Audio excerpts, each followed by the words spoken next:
Well, as we near the end of the Liberty A-League season, each game becomes more important, and that is certainly the case for the Western Sydney Wanderers and Sydney FC this afternoon. And for the Wanderers, in their quest to make the top six and fend off the chasing pack, they have to do something they haven't done since 2019, which is beat their crosstown rivals in Sydney FC. And for the Sky Blues, a win would keep them in touch with Western United at top of the table to be premiers again for the fourth time in a row. But it is all to play for here this afternoon at CommBank Stadium. And joining me in the booth this afternoon, I'm very excited about it. A late substitution, Ish Ferguson. Ish, thanks for joining me. Thanks, Michelle. I pretty much made a career out of being a substitute, so really happy to be here. Replacing Riley Dobson, wishing her all the best in the birth of her first child, but this is going to be a cracker of a game, isn't it? It is going to be an exciting game. And we'll take a look at the starting 11s for both sides. And for Robbie Hooker, he makes 3 changes to the 11 that lost to Victory ahead of the break. Sham Khamis makes her 6th start of the season ahead of Kaylee Collins. And Amy Chisari starts this afternoon in the centre of the park. Madison McComsky makes her return to the 11. And with the absence of Alexia Apostolakis, that is certainly an added boost for the Western Sydney Wanderers. And for Ante Juric, he makes 3 changes to his 11. Taylor Ray comes into the starting 11 this afternoon, making her 5th start of the season. Marco Gervais also returns to the matchday squad, and alongside Kirsty Fenton, who comes back into the starting 11 after being on the bench last weekend.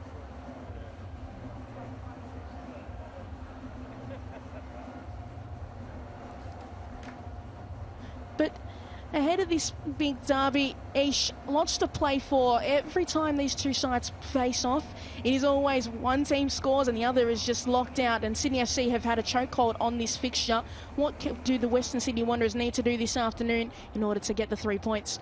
Well, I think key for the Western Sydney Wanderers, they're going to have a change of formation. So rather than playing that 3 at the back that they have been playing for most of this season, they've gone for a 4 just to make sure they're not as susceptible in those wide areas and in those channels down each side of the pitch. But there's so much to play for. They still want to get into the finals. Sydney FC still trying to stay in touch with the top 2 teams, and it's a derby. Everyone loves the derby rivalry. So hopefully Mackenzie Hawkesby was on Dub Zone a few weeks ago talking about just how much this means to both teams. And we're looking forward to this afternoon's game.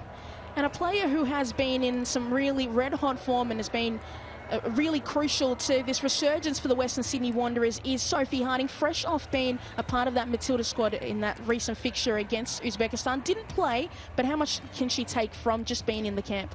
It's a well-deserved call-up for Sophie Harding, I think, off the back of a really great season for her so far.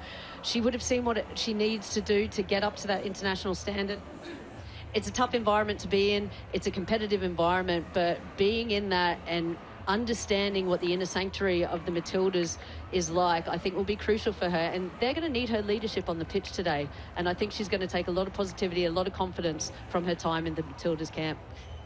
I guess what took her there was her performance so far this season, Sophie Harding, and Sophie Harding. And I've got to ask, Ish, what do you attribute that change in her form and her momentum this season and then got her into that call-up?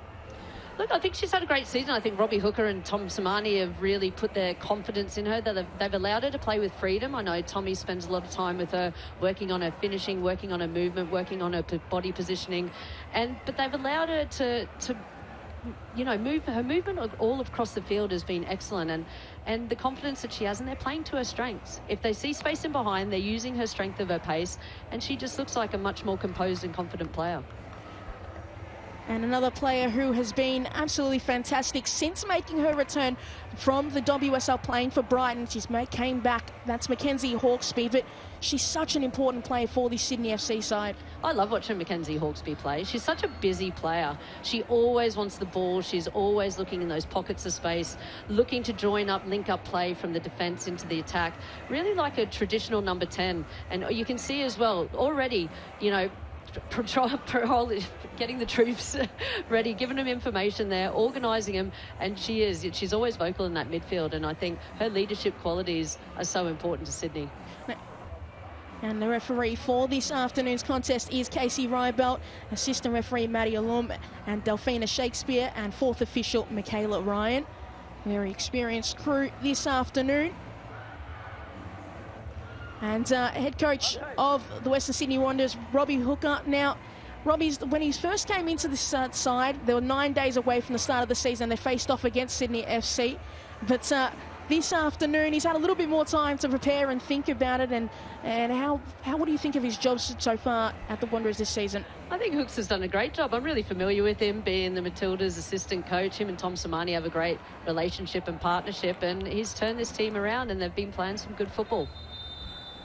And we are underway for the derby between these two sides.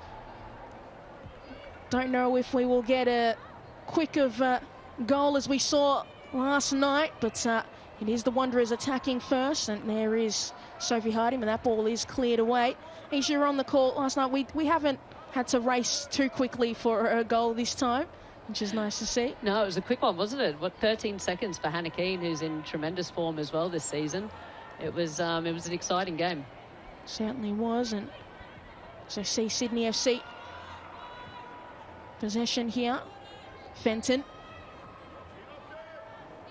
looking for options in the middle, and that pass is tried to play through to Taylor Ray, didn't make it there. Now an opportunity for the Wanderers, but that pass is a little bit wayward. Here is Jana Wyman, who was also part of the squad with the Matildas. Ball brought down. Needs to be controlled well here from the Wanderers, and ball played all the way back to Sham Khamis. Such an experienced player, Sham, and every time she's just always fighting for her spot in this Western Sydney Wanderers side, and has made it difficult for Kaylee Collins, who's come in. Yeah, she's so experienced, Sham, hasn't she? She's been around for years. So you see that ball just out of the reach of Sophie Harding, and there is Ante Juric. He's never won Coach of the Year, which is quite unfortunate when you think about all he's done. But this year's been a little bit different for him. The squad's changed over a little bit, but he's still managed to keep this side right in the race. Yeah, poor Ante. I'm sure he's feeling pretty hard done by that he's never taken that award out. I think people underestimate the value of him and maybe assume that he's had wonderful teams. So that ball's lofted into the box and cleared away.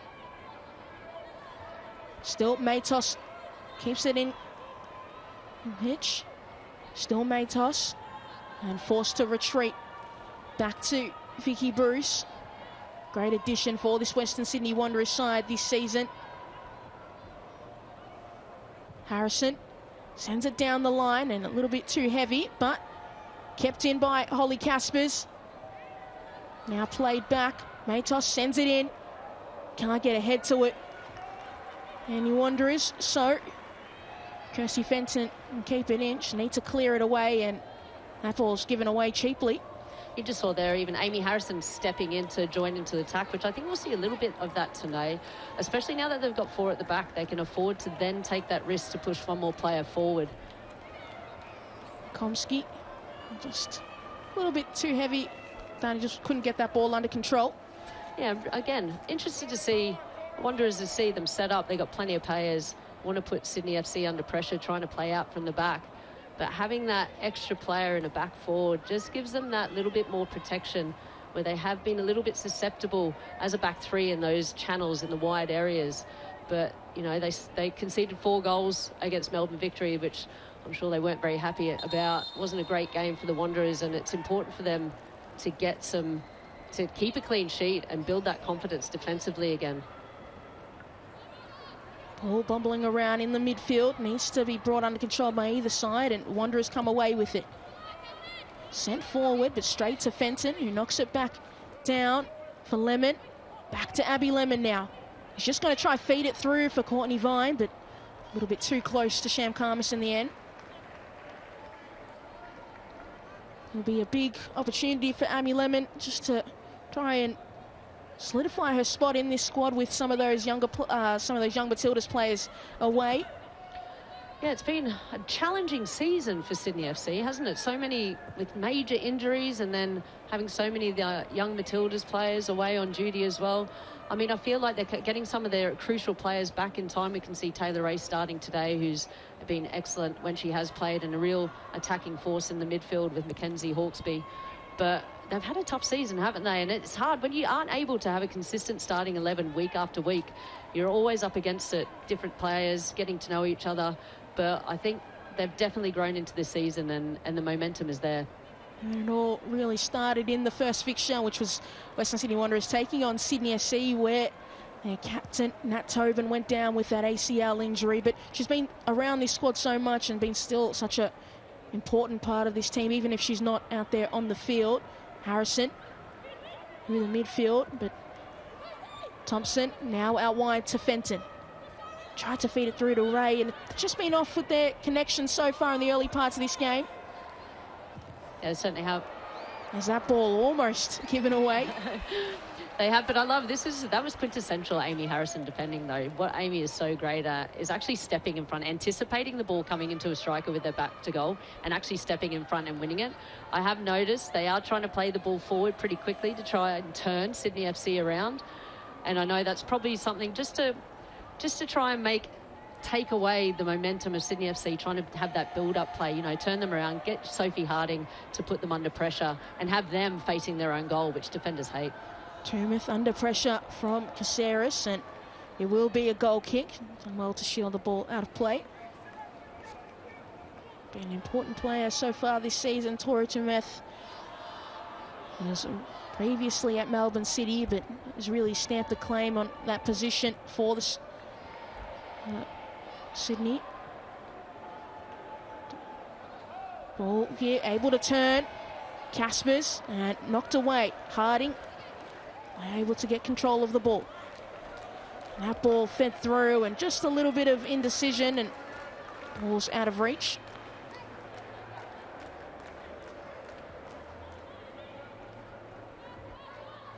Heavy touch. There, it played down the line. And now for another throw-in.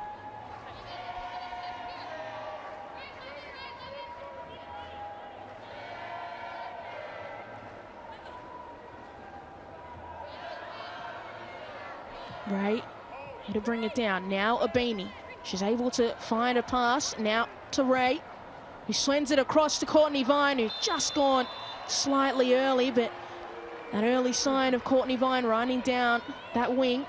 I mean, that's the critical ball for Sydney FC, isn't it? We've seen it so many times, that diagonal ball split through the opposition defence.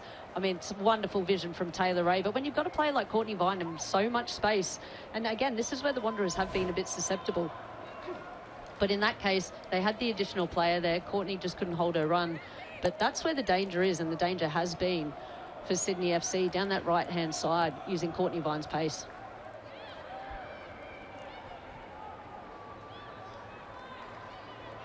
Harrison under pressure, feeds it through the middle. Back now and given away, and it fed through for Abini. If she can come out and get it. Still Abini takes the strike, bobbling towards goal and just wide. That was just an also confusing sequence of events. I don't know how Sham Khamis stopped, and I don't know how Princess Abini missed it. That was great work by Sham Khamis. Nice little ball there. Prinny Abini did well, holding out for Amy Harrison. Actually, didn't see that on the replay, but Sham Khamis actually lost her footing. She was going to come out, try and clear the ball, fell over, held her ground, and did really well just to get that touch on it, make herself big. So Prinny Abini's, the angle was cut down.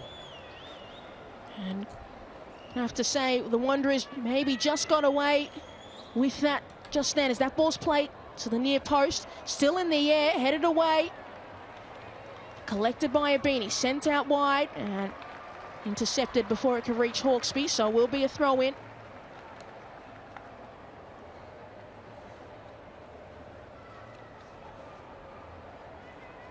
Tumeth. So send it in. Vine, back to Tumeth. Back to Vine again, trying to turn and go, and she does, but cleared away. Not far enough, but on the second effort, able to reach the middle of the park. Harding knocks it down. Just a boot to it. And now Sophie Harding using her pace. Under pressure they are, the Sydney defence, and they do clear it out wide for Lemon. Sends it back.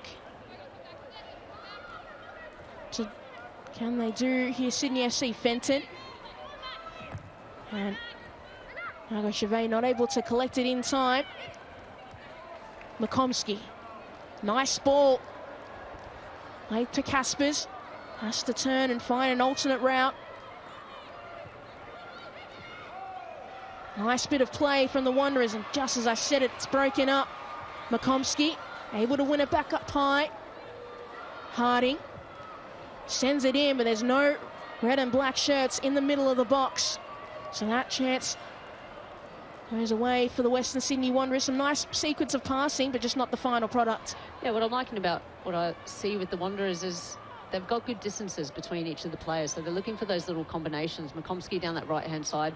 I think the only issue is we saw on that cross, if Sophie Harding's the one crossing it, and they need other players in the box so she can hit them, but we didn't see one Western Sydney Wanderers player threatening in that 18-yard box. Just a little bit of poor communication, maybe. Vine able to come away with it. Still Courtney Vine, nicely done. Fed through for Rabini. She can keep it in play. Up against Vicky Bruce, who does get a boot to it. Vicky Bruce has been oh so good this season. Has really been one of the stars. Obviously, Sophie Harding gets the goals, but I think if you're watching some of the Western Sydney Wanderers games, Vicky Bruce has been really crucial, particularly in the early parts of the season. Chevet. McLean. Sending it out wide for Kirsty Fenton. Still Fenton done really well to work her way inside. Lost track of the ball just a little bit with that heavy touch. Harding. Casper's in the middle, and Harding a little sloppy and just ran her teammates in a little bit of trouble. Yeah, that's what we want to see, the type of things we want to see Sophie Harding tidy up. When she's got a back-to-back goal, just making sure that she's keeping possession for her team, especially when they're under pressure and trying to break out of the Sydney FC press. Caceres.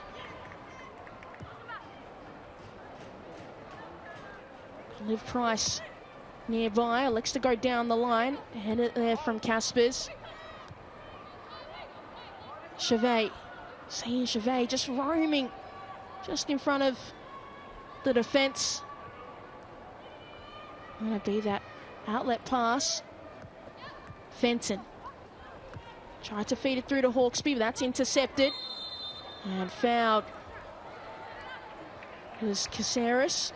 So will be a free kick for the Wanderers.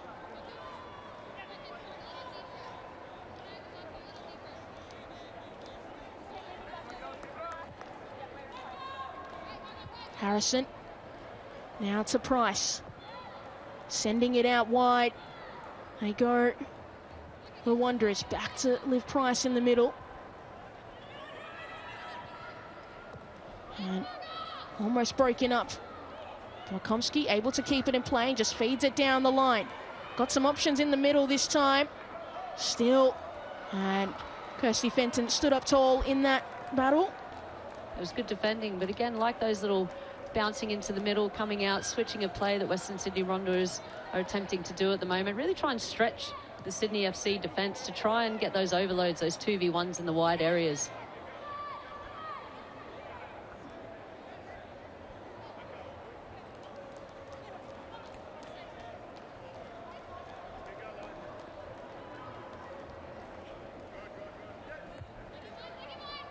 Komsky not able to be brought down by Melissa Caceres, so will be a throw-in for Sydney. Down the line quickly by Fenton. Made up some territory, but didn't really get the advantage they were ultimately looking for.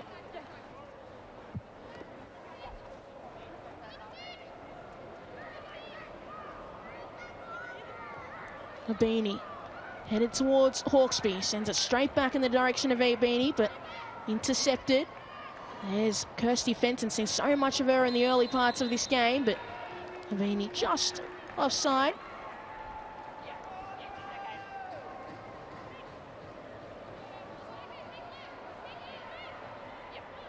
For a side like Sydney SC, we see a lot of the time their fullbacks and Fenton and Tumeth get really involved in their attacking phases of play. How much of a benefit does that provide to a side like Sydney who's struggling for goals, or they can try and work it outside or in the middle of the park as well? Yeah, absolutely, Picure. I think that's where you talk about those overloads and those wide areas. You know, the basic principles of football are to do overloads, 2v1s, 3v2s, 5v4s, and in those wide areas, that's where you can really drag teams and exploit the space. Gervais, maybe a get-out-of-jail-free card there. Played with the ball a little bit too long, and Caceres was just a little bit too eager in the end with that challenge. And just back on that point, Picure with Sydney FC, and this is why Western Sydney Wanderers have changed to 4 at the back. Because of those wide fullbacks, and Sydney FC have been great actually exploiting those spaces. You know, they've got Courtney Vine on one side with plenty of pace over there. Mackenzie Hawkesby pulling the strings in midfield. I think already looking at Western Sydney, they just look a lot more comfortable in this formation. Again, Amy Harrison here. Like, love to see that. Every single time Amy's trying to step forward and win that ball back. And it's not just winning the ball back. That's when you start the next phase of attack. Ball flipped forward from Taylor Ray. Let's come back with the Wanderers. They've been really on it in the early parts of the game, wanting to have possession, not willing to sit back and allow Sydney to dictate the way this game is played, and that ball will go out for a Wanderers throw in.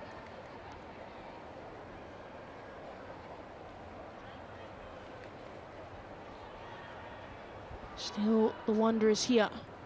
Gasper sending it back the direction of Kush LaRue, but a little bit too much on it in the end.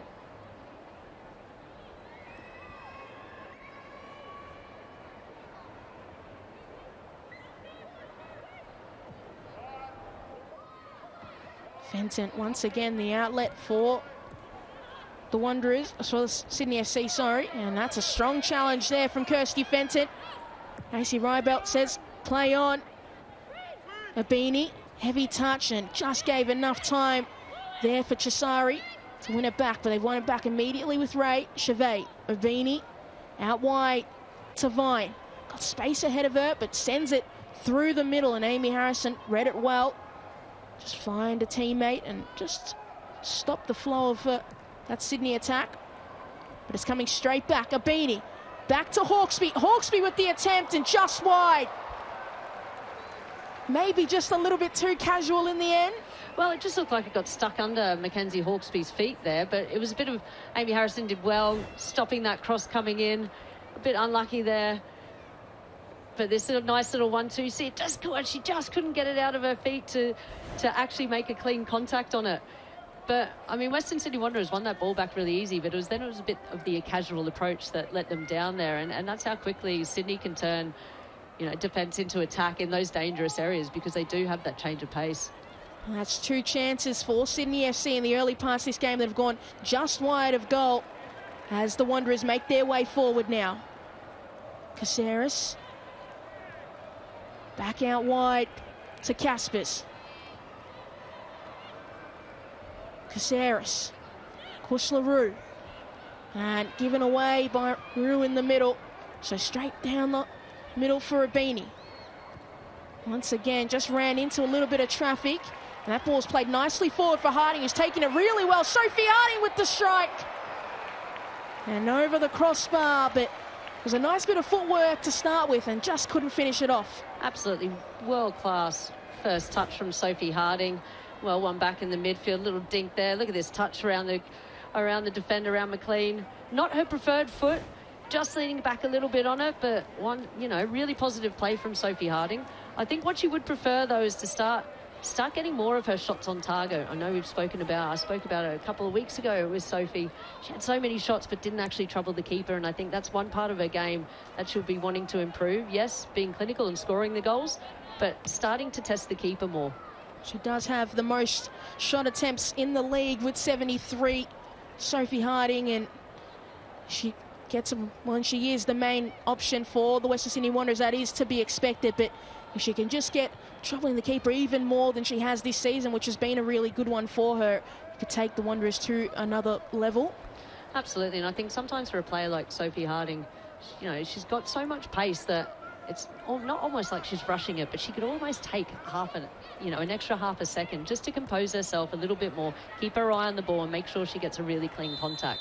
And strong challenge there from Chevet on Harrison, and it will be a free kick for the Wanderers. And Amy Harrison's made a habit of that, of just making the right time to just step forward from defence into the midfield. Well, I think she's able to now because she's got the cover of 3 additional players at the back. When she does that previously, when they've only got 3 at the back, if they turn over possession, and that's tough, then their other teams are breaking against 2 of their defenders. Harrison. Bit of a shallow ball, but they do get a touch in the box. Out to Harding, takes the strike. Going to fall for Caspers, and Wyman bobbled it momentarily, but able to collect it in the end. Yeah, great work from Jada Wyman then. Looked a little bit dicey to begin with, but she continued with her momentum. She kept chasing the ball down. I thought she might have ended up her momentum taking her out of the box, but she did well just to stop that. And a free kick awarded. Just take a look at that again. Yeah, it was an awkward one, wasn't it? Kind of spinning out. She came for it, did well. Casper's nearly then there. I thought she was going to go all the way, slide all the way out of the box, but she did well to stop herself. I think we've also got to be impressed with the slide to manage to stay in the box as well. It was a dicey, but we're giving 10s all around for that for Jada Wyman. Yeah, she's a quality goalkeeper, isn't she? And she just commands that area with a lot of positivity.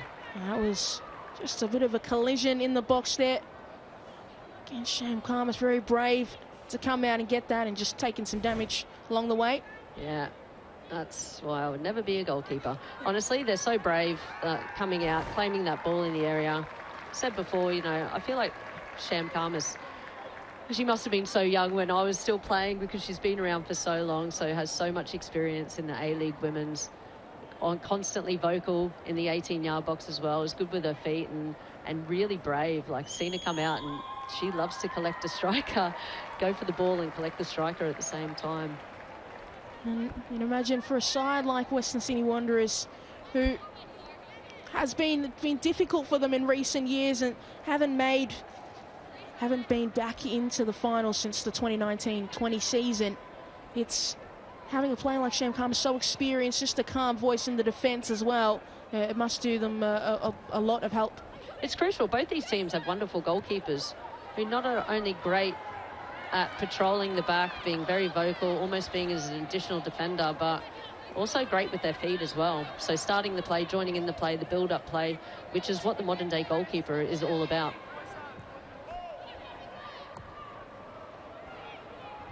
And come to my next thought, but Wanderers making their way forward here from Caceres, still Caceres. Matos in support to Harrison, who's worked her way really high up the pitch, and could be a little bit of trouble, but there's no blue shirts that far ahead. But I will say there has been the arrival of international goalkeepers. Melbourne City, Brazilian goalkeeper. We're very familiar. If you're familiar with the Matildas, you are familiar with her, a shot stopper against Brazil in that 2019 World Cup. But it's been the resurgence of goalkeepers recently. This ball's sent in. Fenton able to get ahead to it. Price. Abini's done well to win that ball. Got Abby Lemon just ahead. Still Abini charging forward and just ran out of space in the end. And looked like she was that a little handball there? Maybe might have been a little unlucky. Amy Harrison was claiming for it, of course, as always. Pretty Abini, good run. I think she was having a look at Casey Rybeld as well, maybe for a bit of infringement.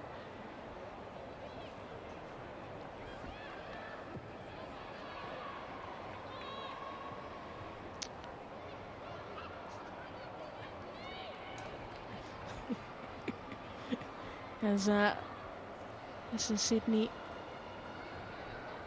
back into their defensive shape. Tumeth to Hawkesby, back to Tumeth. McLean bobbing around, but cleared out of the pitch, so will be a throw in for Western Sydney Wanderers. But Sophie Harding, 74 attempts this season, 73 before the start of this game, but with that extra shot. But it's interesting having a player like her getting into the Matildas so later than most people typically, or at least the journey into the Matildas structure has been a little bit different for her. Well, look, it's a late start for Sophie, and I think it was all about experience for this Matildas camp. But if we're looking at her statistics, then her shots to goal ratio is a long way off someone like a Michelle Heyman, who scored 4 goals in an international. Yes, she had the opportunity to do that, but I think that conversion rate is the thing that Sophie needs to improve. I think technically she's improving, more positive. She's got that freedom of movement, but actually getting those shots on target, as we said before, I think is crucial. Vine sends that ball in, and it was between the shot and the cross, but I think it was a shot and just a little bit too much on it in the end.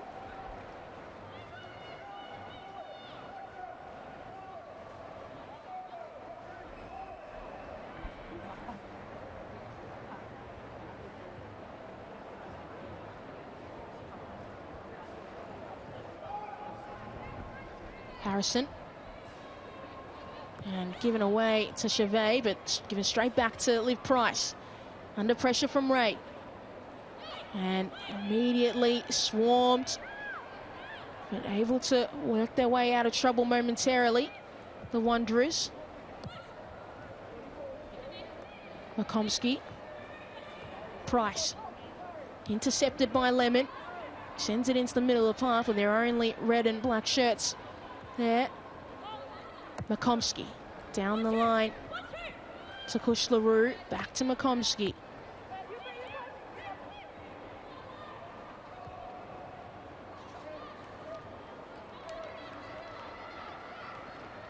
Vicky Bruce, Atos, Caspers, and almost got the ball taken off her, but she did well to stay composed. Harrison out wide to Kush LaRue now. Looking for some runners, just a little bit slow here, the Wanderers. Harding, well done to McLean, able to intercept that pass. Now Vine, got a Beanie up ahead, and Beanie's done well to find space, but the pass just couldn't meet her. Yeah, they just haven't quite been able to string some decent passages of play together, Sydney FC.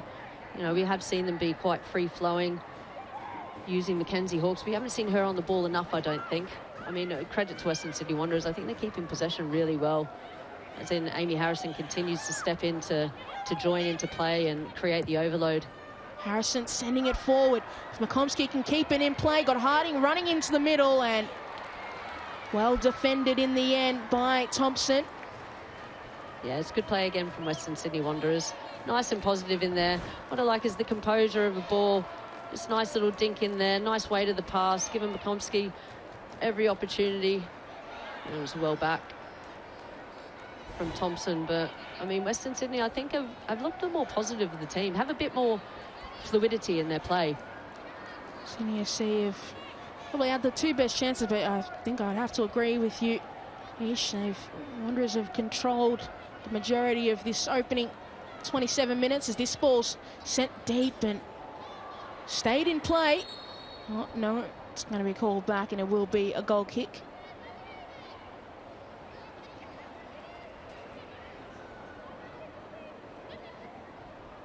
I think Sydney FC will be a little bit frustrated with how they haven't really managed to break out of this high press of Western Sydney Wanderers.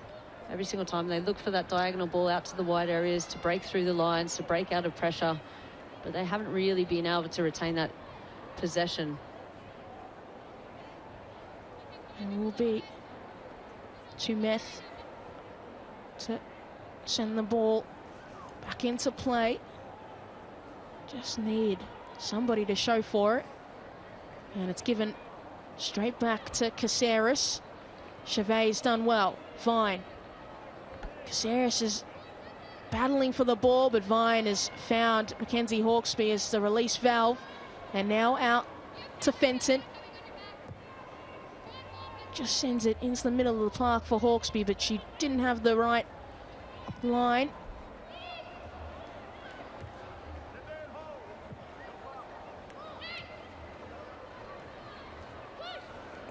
Root there, battling there with Taylor Rage. Did really well. Not known for her defensive work, but she did well there. Yeah, and she needed to as well. It's just, again, trying to break out of that pressure, trying to break out of when you win the ball back and what options you have going forward. I think it looks a little bit more disjointed for Sydney FC at the moment. Hawkesby. This could be a great opportunity.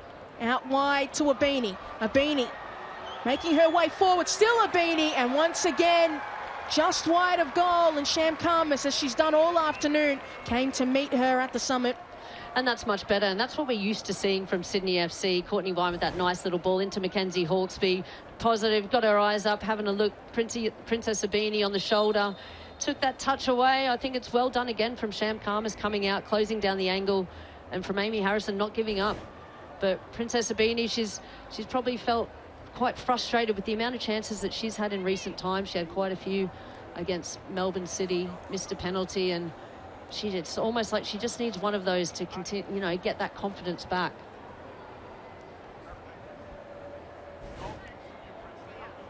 Sweet.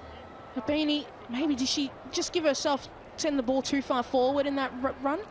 Well, I think it's not on her preferred foot to go to the left, but that's where I think Sham Khamis came out and made that a difficult angle. She came out, almost forced her into going there. And also Amy Harrison chasing her down. You can, when you're a player and you're running towards goal, you can sense that player, you can see them out of the corner of their eye.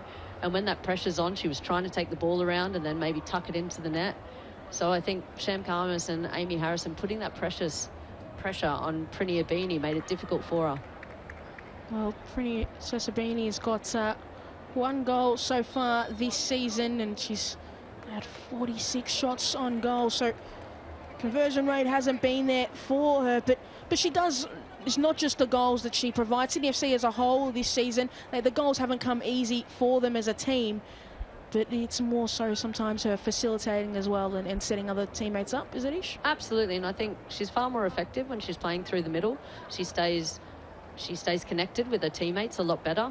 And, you know, when you're not scoring goals, you still need to feel like you're contributing to the team. And I think that's where Prini Abini is good. She's always looking to offer. She's good with her back to goal, trying to bring the players like Mackenzie Hawkesby or Taylor Ray in. But, you know, she's a striker. She's an attacker. And what she wants to be doing personally is scoring goals.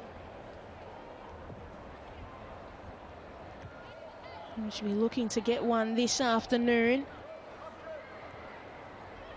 Thompson. Fenton now. Hawkesby calling for it in the middle and wins it, sending it out wide for Vine.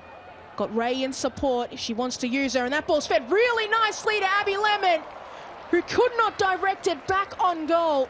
What a great opportunity that goes begging for Sydney FC.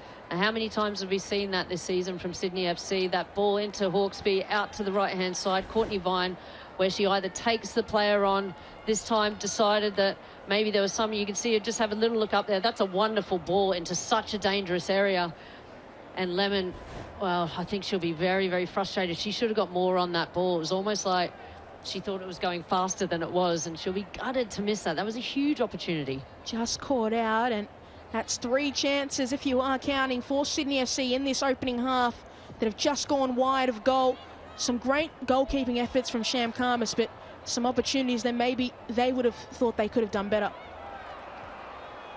Harrison done well to intercept that. Another opportunity for Abini. Vine. Abini needs to turn. Does. Under pressure though, and it will be a corner. You know, just see that momentum swinging a little bit now towards Sydney FC. Starting to work their way into the game, find a little bit more space, improve that combination play in and around the 18-yard box. Hawkesby to send it in, as she always does. Straight ball through, and Fenton does get her head to it, but never really had the control. You can see exactly what they were trying to do. Nice driven ball, nice and flat into that, to kind of the corner of the 6-yard area. And when you're running at a diagonal like Kirsty Fenton was, you can see that big space there when McCormsky's just coming out. Maybe just a little bit too high for her. Didn't quite time her jump, but it's a dangerous area to, if you get the delivery of the ball right. Ray to Abini. Hawkesby looking for options, feeds it through for Lemon, still Lemon with the strike, and another great save from Sham Karmas. Wow. Well, quality from Sham Karmas again. Abby Lemon, she's had plenty of chances. Had a lovely strike on goal. Did everything right there. Was trying to go to the far post as well, but Sham Karmas up to the task. And Hawkesby. Once again, what can she deliver? Another straight ball in. Caceres. Can she get away? But really well defended. Attacking defence. Yeah, nice little ball in there from Mackenzie Hawkesby. Just had to bounce away off a Western Sydney Wanderer defender, Abby Lemon, to try and get that shot off. She was probably just coming back and around the ball, so lost a bit of power. Placement was okay, but Sham Karmas was up to the task. Gotta say, Robbie Hooker at the moment's looking like an absolute genius, swapping Sham Karmas for Kaylee Collins for this game. Maybe he could see the future and he knew that Sham was going to get the 3 votes this afternoon. Well, it's good to have competition for that #1 goalkeeping spot, isn't it? I think both keepers bring different attributes to the game, and depending on what style of play you want to have, I think whether you want a shot stopper in there or whether you need someone who's better with their feet, I think Sham probably has all those qualities, and she started off in really strong and kept Western Sydney in the game so far. Chevet. Thompson. Back to Chevet, immediately under pressure. Finds Hawkesby. Sends it out to Fenton. Fenton's done well to beat the traffic a few times and done really well to find Hawkesby in the middle of the park. Sends it out wide to Vine. If Vine can keep it in, and she certainly can, has got Abby Lemon once again in the middle of the box. Abby Lemon misses once again. Another fantastic opportunity goes begging. Oh, Abby Lemon, I feel for you. You're not going to want to watch that replay. Oh, she's a couple of wonderful chances. Courtney Vine, another fantastic ball in, puts it on a platter. I think that may have been harder to miss than actually put in. I think she just tried to do too much with it. I think what you need to do in those situations is not try and flick your head and turn your head so it goes into the far corner. Just keep your head facing the way the ball's coming from. You can just see there she was trying to like flick it around the corner, just hit it back almost towards the way it came, which naturally will take that and kind of curl it in towards the goal. But another huge chance goes begging. Isham, I've been too generous in saying let's give Maz McComsky some points and putting Abby Lemon under pressure and forcing her to have a little bit of indecision. Yep, you are. Yeah. Or maybe I'm being a bit too harsh. Look, you know what? I always say this. Scoring goals is difficult. People make it look easy. Michelle Heyman makes it look easy. Sam Kerr makes it look easy. But Abby Lemon should have scored that goal, and she knows it, and I think everyone watching the match knows it as well.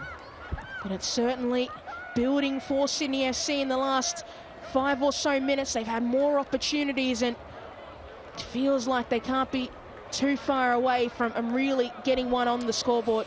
Well, I just feel like this is actually what they've been struggling with a little bit. It's not that they haven't been creating the chances. They've been having fantastic number of chances. They did the same against Melbourne City, but they're just not converting them. And that comes back to haunt you, unfortunately, in a lot of matches. McComsky. And looked to be a trip there from Fenton, but referee doesn't agree. And Kush LaRue's gone, what are we looking at? Fenton once again looking for an option, but sends it straight to Kush LaRue. That ball high in the air, will go out for a throw-in.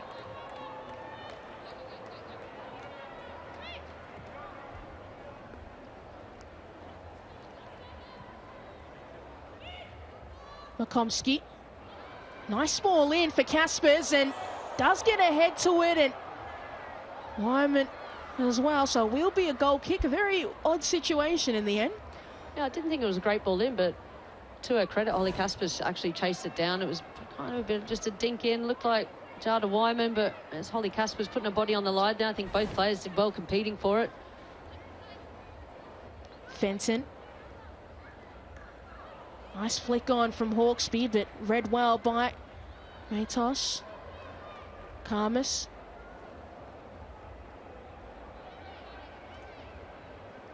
Harrison surveying the area. What can they do here? The Wanderers just need to calm the game down after that surge of attempts from Sydney FC. Down the line, and a strong collision from those two, but able to stay on their feet. Yeah, both of them, I think, are struggling a little bit there. I think they're both caught it in the ribs. Bit of winding. Kirsty Fenton, yeah. Just one of those awkward collisions where it just catches you just up and under the ribs there. Casper's struggling a bit. I will say, it was quite impressive. They collided and they just stood. And then just the after effects. It was the momentum of both of them just stopped each other, didn't they? They kind of were both running in the opposite direction and hit each other with a fair bit of force. And that ball just sent back towards Sydney FC's goal as Thompson just watches it go out of play. But there isn't too much longer left in this opening half. As we take a look at that challenge again, and just, yeah, it's got to hurt. They both took a few minutes just to shake it off, didn't they? But heading into half-time, which of the two coaches in Ante Juric and Robbie Hooker, but we'll come back to that as the Wanderers look to make another attempt, but that's cut out. I think Hooks would be far happier. I think from possession-wise, I think they're building up play well. They haven't created too many chances, so that's something to work on and talk about at half-time. And, you know, for Sydney FC, just those chances, it's really difficult how you actually coach those. They know they're creating them, so they just need to maintain that positivity and belief that if they keep creating the chances, they will eventually get a goal. But the focus has to be on being far more clinical. So that ball's played forward for Abini, a really nicely weighted ball. Now Princess Abini brings it back on the inside, and a great defensive bit of work from Amy Chisari to get in the way. But another really good opportunity goes begging for Sydney FC. Yeah, good defending, I think, again. I think Princess Abini, another Taylor Ray, like just looking up, there's plenty of space in behind there. Princess Abini had a decent first touch, tried to come back in, cut in on her preferred foot, and it's well done. I mean, Sham Karnas was storming off her line as well as Chisari. But defensively, in that real desperation defending from Western Sydney Wanderers has been great in this first half. And, you know, apart from the obvious misses that we've seen, has actually kept them in the game. So interesting when we talk about Sydney SC and their goals.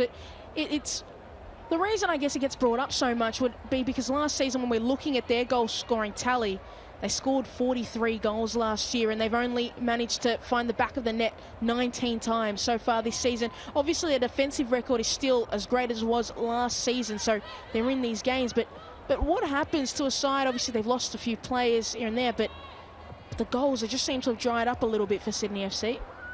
Yeah, it's frustrating. I mean, all you can do is keep you know, the positive, keep going with the game plan, keep trying to do the right things, keep improving on turning those opportunities into goals. You know, it's a difficult thing to coach, the attacking play and actually goal scoring. You can do all the crossing and finishing you like, but actually it's also a confidence thing. And a player who is high on confidence, Sophie Hardy, but that ball's just pinched away by Chevet. She plays it forward and intercepted once again by the Wanderers' defence. And just to add to that, Picure, as I said, you can do all the crossing and finishing, you can do all the shooting drills in training, but it still doesn't truly replicate match play and match intensity and the decision-making and the pressure that you're under when you're actually in the game. And I think that's the thing that will be frustrating the most. They're solid in defence. Wanderers haven't troubled them at all in this first half. Thompson got Tumeth wide, but elects to go with Chevet, who now sends it wide to Vine. We've seen that so many times. Vine up against Matos. Does she want to use her speed or try to send it in? Abini just able to turn back inside. Abini lost her footing momentarily. Still Abini forced to retreat back to Ray. Out to Vine. Got Abby Lemon and Kenzie Hawkesby in the middle of the box if she wants to send it there. Still Courtney Vine. Hawkesby finds a pocket of space. Tumeth. Patient build up here from Sydney FC and forced all the way back. So a real win there in the end for the Wanderers defence. Out wide to Fenton. Still Fenton able to beat Kushlaroo. Fenton once again still going. Fantastic work from Kirsty Fenton. The Kushlaroo there to clean it all up. Yeah, and it was nice patient play, build-up play from Sydney FC. There wasn't too many options, there wasn't too many gaps, and they just maintained possession. They didn't try and force anything. They brought the ball all the way from the right-hand side out to the left-hand side to Kirsty Fenton. A nice positive run here to get past McCombsky, and then Kushlaroo having to make that last-ditch tackle. Hawkesby. Deep ball, and running in was Tumeth. Couldn't get ahead to it, and it will go out for a goal kick.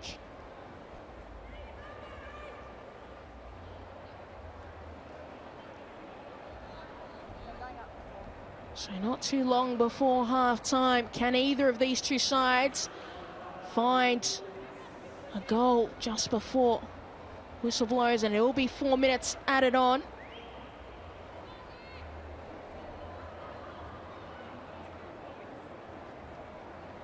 Karmas. Sent in the middle, and Tumeth gets ahead to it. Chevet just slightly overran it, but works out in the end for the Sky Blue.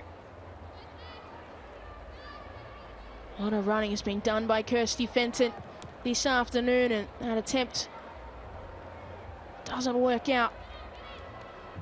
We've seen from Kirsty Fenton just how handy she is as a dribbler. You know, maybe she's looking for some style points this afternoon as well as the 3 points. That's what you're looking for from your fullbacks as well. We see it in the Ellie Carpenters of the world. The modern day fullback are actually, the attacking part of their game is just as important as the defensive part of the game. They are adding extra players into the attack in those wide areas. And it took Kirsty a little while to get into this game. It's now opened up a little bit more. There's a little bit more space, and now she's able to break out of that back line and push forward.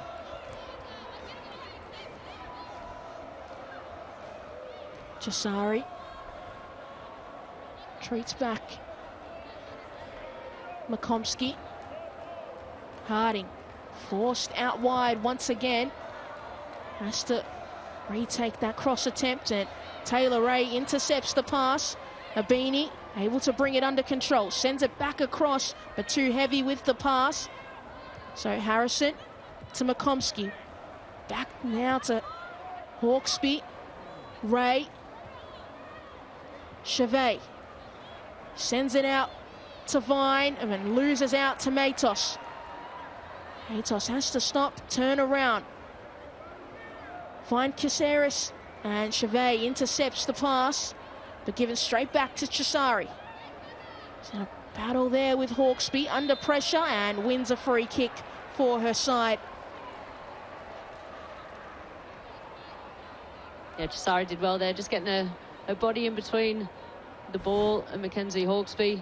Nice little turn there, a little bit both arms. Well, Chisari was holding on to Mackenzie there. Just kind of pulls her down. Definitely right decision by Casey Rybelt. So what can the Western Sydney Wanderers do?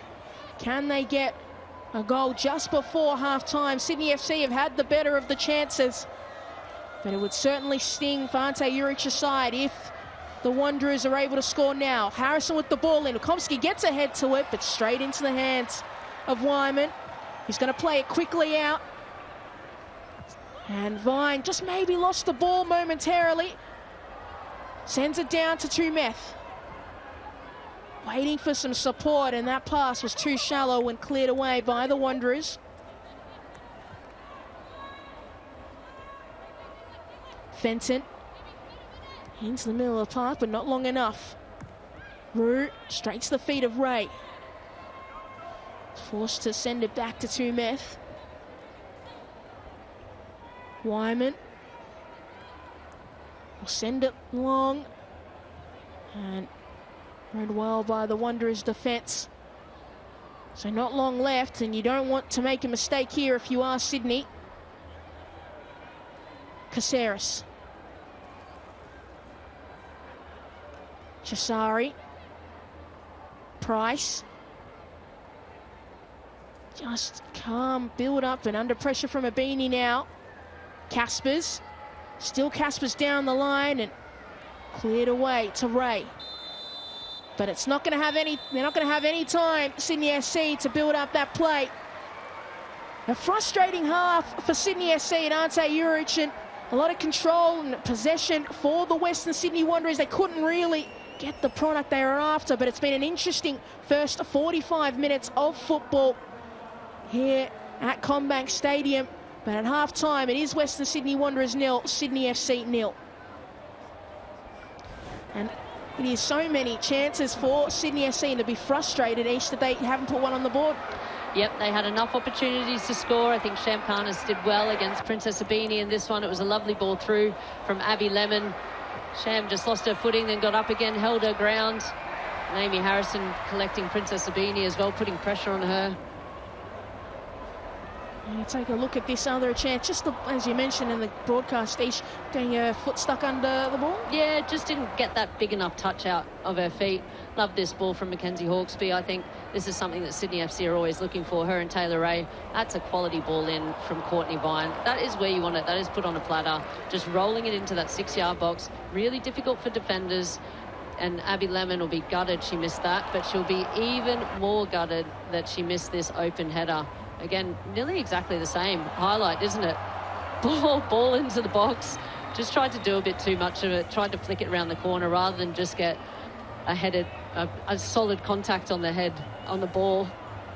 And we see there Mackenzie Hawkesby just trying to calm the teammate down. But it has been a good afternoon so far for Sydney SC in terms of the chances, but the Wanderers have got all the possession. They have. They've been doing well with possession, but they need to turn that possession into chances on goal if they're going to score. I think Sydney FC look really comfortable at the back, but on the flip side, Sydney FC have created too many chances and it should at least be 2-0 up. It's been an interesting first 45, and we'll be back for the second 45 after this halftime break.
And welcome back for the second half between the Western Sydney Wanderers and Sydney FC. All square at half-time, but Sydney FC probably feeling a little bit hard done by themselves, that they haven't managed to put a goal in the back of the net. So take a look at some of the first half chances. They had plenty of opportunities, didn't they, Procure? Prini Abini in behind the Wanderers' defence here. Sham Khanmas did really well coming out off her line, putting pressure on. Amy Harrison chasing back there as well, making it difficult. But that was a great opportunity early on in the match. It really was, and Abby Lemon was, probably went into half-time feeling a little bit disappointed, but she had some really big opportunities though. Yeah, both from great balls. Courtney Vine on that right-hand side just tucked that ball across the 6-yard box. See the frustration on Abby Lemon's face. I think she should have scored that. And then this one, lovely header, free header in the box. Just tried to do too much with it. Just tried to flick that ball around the corner into the corner of the net. Really, she just headed that back towards where it came from. As Sham Khanmas was flying across her line, that would have been a goal. As we take a look at comparison between two influential players, Mackenzie Hawkesby in the heart of that midfield and Amy Harrison, being in the defence, but really controlling play as well. Well, that's what Amy Harrison likes to do. She likes to take that step forward, join into the attack. You know, very good range of passing, as well as Mackenzie Hawkesby. I think Mackenzie worked into the game as time went on, and I think she'll be crucial in this second half. Her and Taylor Ray, they both keep looking to play Courtney Vine out on that right-hand side, and they've had the chances. They need to keep doing that, but the crucial thing is putting him in the back of the net. And we touched on Amy Harrison, but as well as when you're looking at a player like Abby Lemon for Sydney FC, her, disappointing first half for her in terms of just not being able to finish the chance that she usually probably would expect for herself. How important is it for the leaders for the Sydney FC side to just make sure that her head's just still in the game and just feeling, don't worry about it, another chance is going to come?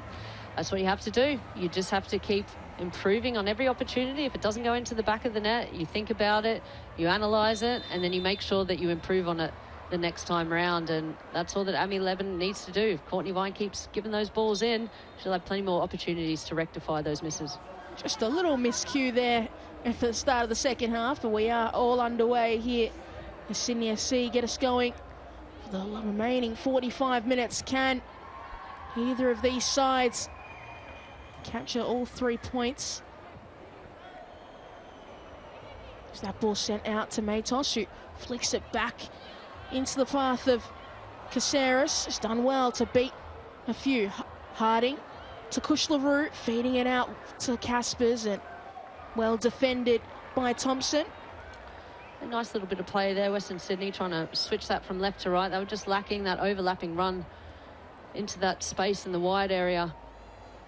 And that's probably something they just need to be a bit more clinical about and just improve some of that quality. I think the pace of the passes and the right side that they're playing it to their teammates as well, just to make sure there's a little bit more fluidity in it. I think sometimes it actually stifles that momentum and slows the play down. Abini just sending it forward for Vine, up against Matos. Still Courtney Vine, got Hawkesby in support. Vine one-on-one, cuts on the inside, tries to cut back on the outside, but cleared away by Vicky Bruce. But it will come back. Here's Tumeth, forced to go back to McLean. Back to Tumeth. Chevet under pressure there from Chisari, and they just to evade the trouble. Fenton, saw a lot of her in the opening 45, was showing off some fancy footwork as well as she plays it forward for Lemon. And not able to feed that pass through to Hawkesby, but it will be a throw-in for Sydney FC still.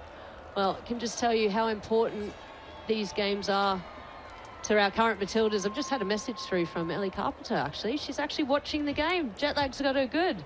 So shout out to Ellie Carpenter, one of our wonderful Tillies. And congratulations on qualifying for the Paris Olympics. Certainly an absolute star she is. As the Wanderers make their way forward now, but sent back by Thompson. And there has been half-time substitution as Abby Lemon has been subbed off, and was the end of their afternoon as Kaylee Talent Henniker gets a first debut for Sydney FC. And fantastic for her. Yeah, poor Abby Lemon, really probably not the way she wanted her game to end with all those opportunities in the first half.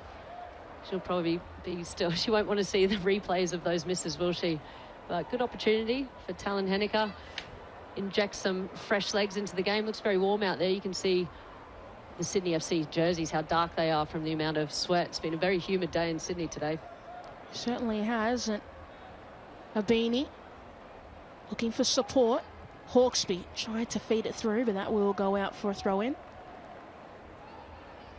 All the Wanderers and youngster Talon Henniker has been with the Sydney FC throughout the season as a train-on, and obviously with so many of those players going away on the Young Matildas Asian Cup, a great opportunity for her to come into the squad and now the 11.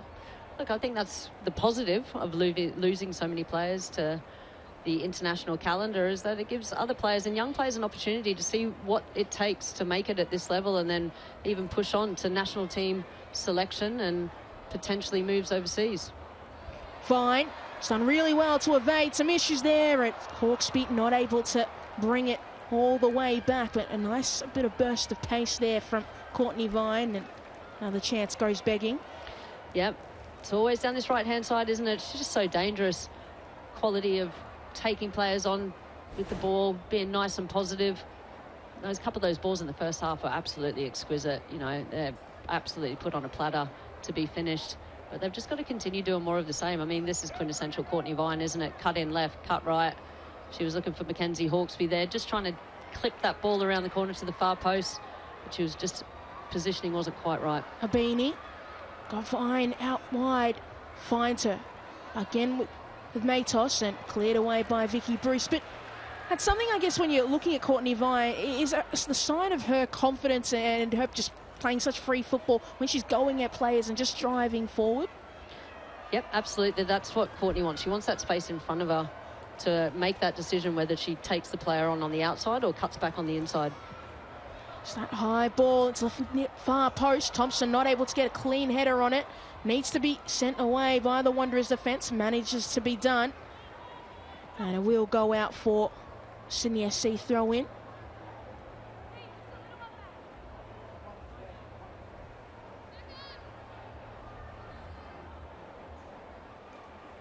Tumeth.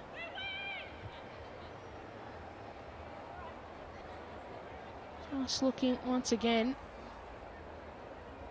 Sends it down, but cleared away by Price. Not able to be brought down by Harding.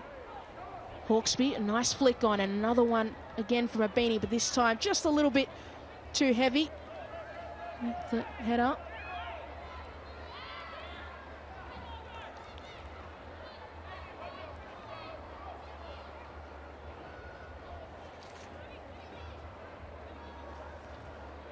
And Sydney SC, this fixture is something that they certainly have loved in recent years.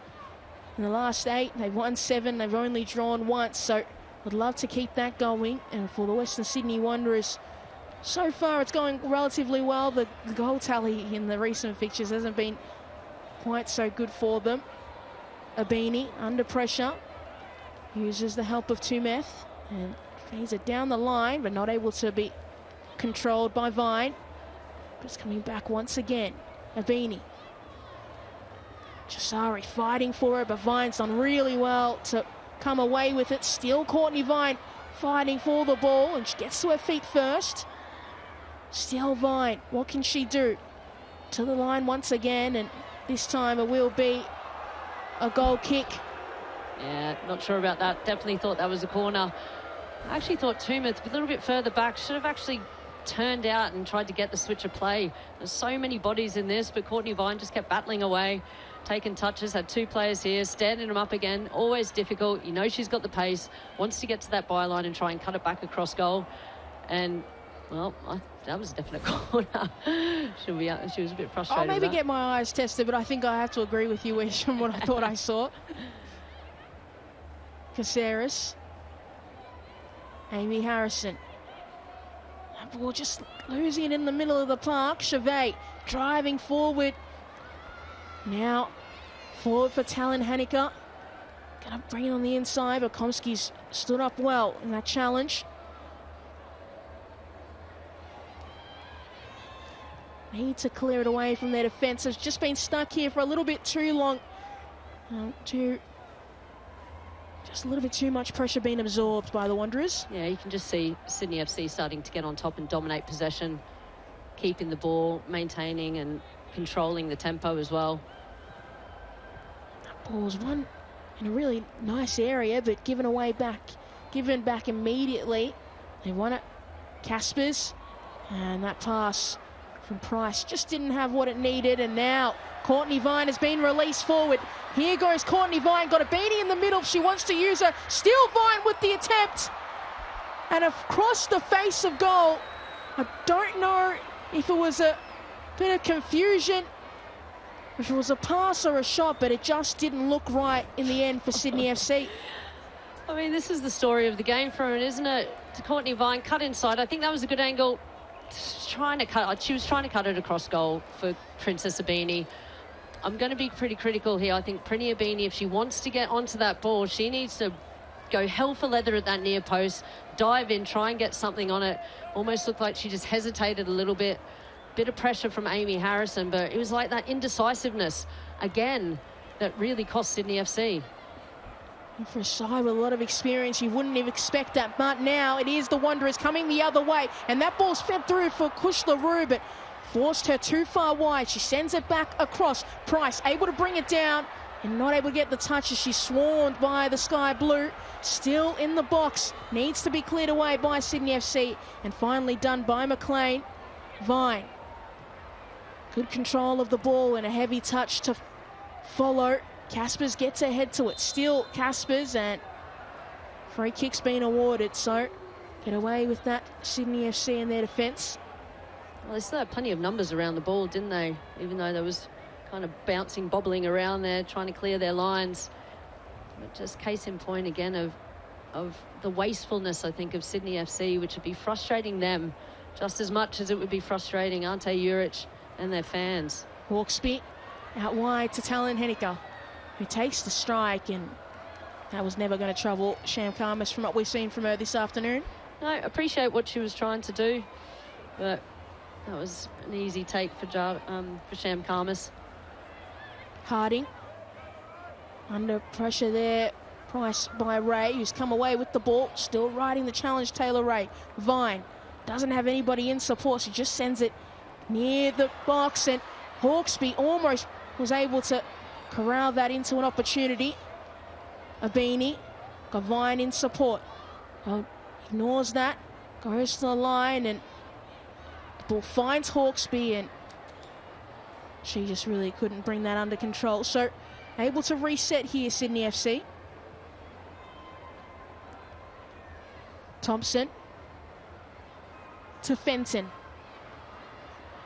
Fenton up against Casera. Still Fenton driving forward. Casera and Kirsty Fenton wide of goal. Looked a lot closer, I think, from this angle. It's a great ball in, nice and positive. Cutting inside, you can see our eyes just in front of the ball. Could see there was two Wanderers players. Had a great angle there. Just didn't get a foot around it. I think in that position, you want to try and curl that ball into the far post. Instead, she kind of drove it with her laces. But it was a nice positive run, and yet another opportunity that didn't trouble the keeper from Sydney FC.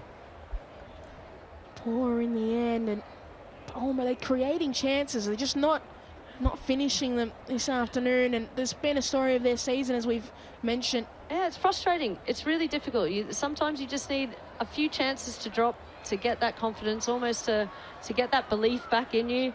Because you do, no matter what or how positive you're trying to say, you get frustrated by creating so many chances and not scoring those goals, especially the very obvious chances. Caspers. Chisari. Got Kush LaRue up ahead. Likes to go a little bit longer for Harding.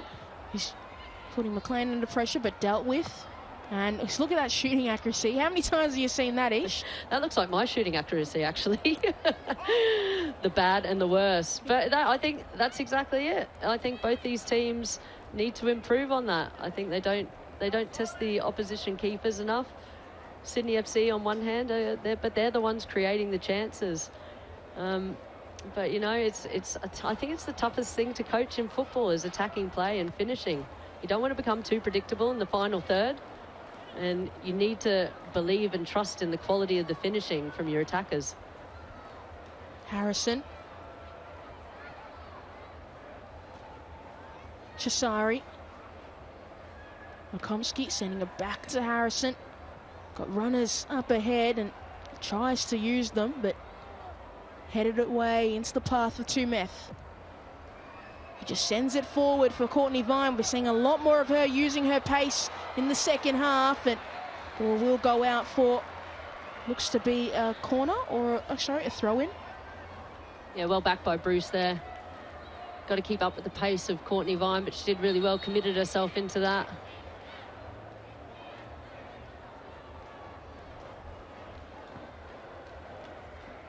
American Vicky Bruce, fantastic acquisition for this team.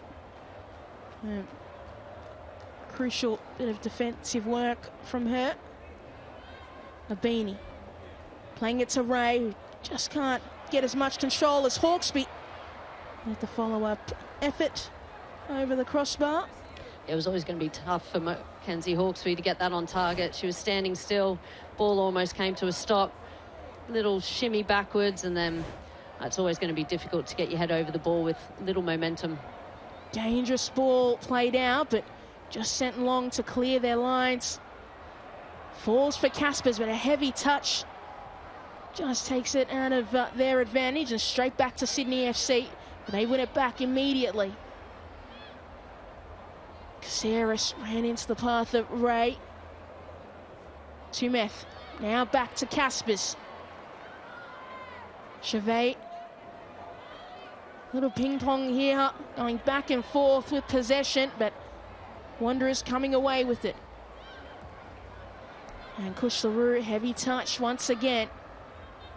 If it can be brought down by the Wanderers. Harding just a little bit too relaxed on the ball and does get a boot to it, but not to their advantage. The Wanderers are really struggling to maintain possession here at the moment, aren't they? And that's when it's really crucial for players, even Kush LaRue with that heavy touch, or Sophie Harding, the ball's being played into under pressure, just to relieve the pressure. And that is a foul throw, I believe. I don't believe you can do that. She took a few steps forward for the advantage. No, she's allowed her to take it again. Very generous. Very generous for Casey Rival. Very generous from her.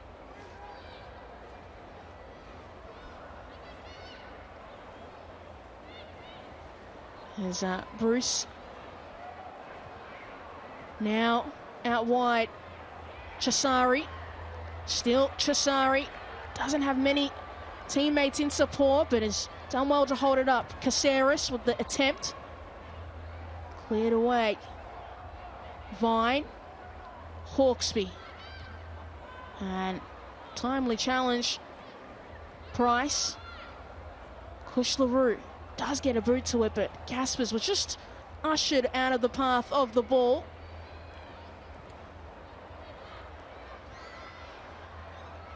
And Harrison's come across, and that ball's just taken a knock off Talon Henniker.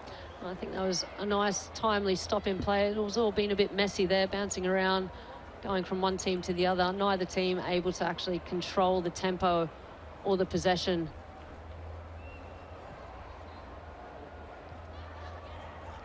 As we see which side can really take advantage of this game, create a little bit of momentum, and turn the tide and get a goal on the scoreboard, because, as I mentioned at the top of this broadcast, the 3 points are crucial for both teams for two very different reasons, as that was a little bit messy from Sydney FC, but cleared away. They've just got so many people in the box, Sydney FC. They've got 1, 2, 3, 4, 5, 6 players. Defensively, they're so solid. They've got good distances between them. It's difficult, I think. Caceres. Now Caceres gets another attempt at it. Playing it out wide for Caspers. Just slicing across the ball.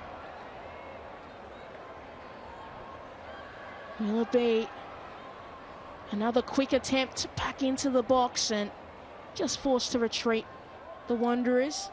And as I was saying, just as they started to attack near the 18-yard box, they're lacking a little bit of width, this Western Sydney Wanderers side here. They're playing within the width of the 18-yard box at the moment, and that's just too easy for Sydney FC to defend. Look how compact they are as a defensive unit. They're going to have to try and create some more width and actually drag them out of position, because at the moment there's just not enough space in there. There's too many bodies, and they're not playing the ball to the right side of their players, not playing with the right amount of pace, and it's all in front of Sydney FC's defence. And we will see a substitution as Ella Buchanan is going to make her way onto the park to replace. We've seen the last of Holly Caspers, and we've also seen the last of Melissa Caceres, which is a little bit surprising maybe with Caceres. She's been probably one of the most active players, but we will see Ella Abdul-Massi make her way on, which is a nice young player as well. Yeah, probably just looking to freshen up things up. Maybe a different type of player, make Sydney FC a bit of different movement. I have seen, I must say, far too many of those straight balls from defence into midfield. It makes it so easy unless you're really strong facing with your back to goal and can keep possession. But there's been far too many times where the defenders, it's been easy for them to step in front and win the ball.